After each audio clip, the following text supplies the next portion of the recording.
उत्तर प्रदेश के इटावा में हुए कथावाचक वाले विवाद पर यूपी की राजनीतिक गलियारों में हलचल तेज है। अब इस मामले को यादव बनाम ब्राह्मण का रूप भी दिया जा रहा है।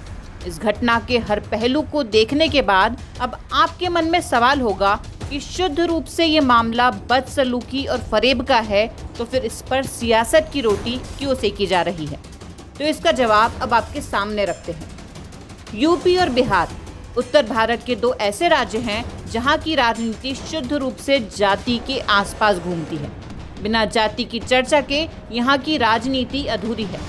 ऐसे में इस घटना को जातीय समीकरण से जोड़कर भी देखा जा रहा है। 2027 की पिच तैयार करने की बात कही जा रही है, तो सबसे पहले देखिए यूपी का जातीय गणित।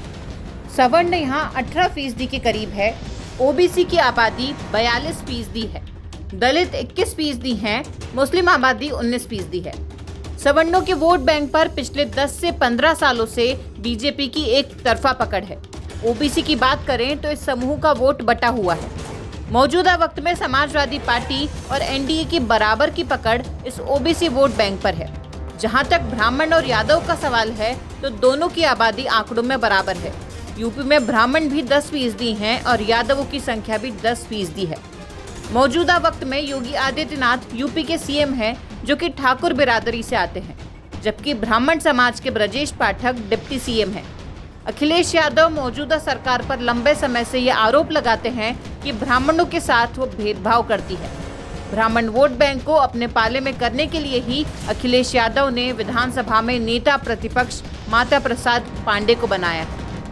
आपको ये भी बता दें कि 2022 के चुनाव में सबसे ज्यादा जिस जाति के विधायक जीते थे, वो ब्राह्मण जाति के ही थे।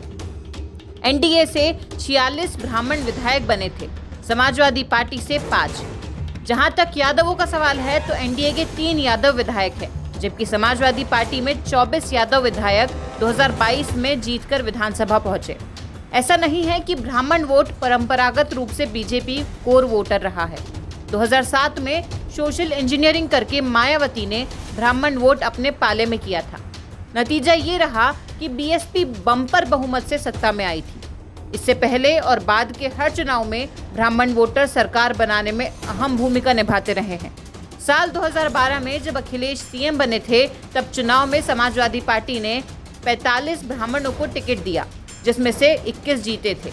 साल 2017 में मोदी लहर के बाद ब्राह्मण बीजेपी के साथ आ गए थे।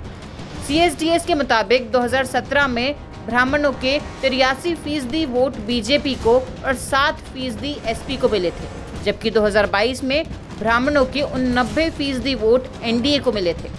समाजवादी पार्टी को महज 6% ब्राह्मणों ने तब वोट किया था। साल 2017 में यादवों के 10% वोट बीजेपी को और 68% वोट एसपी को मिले थे।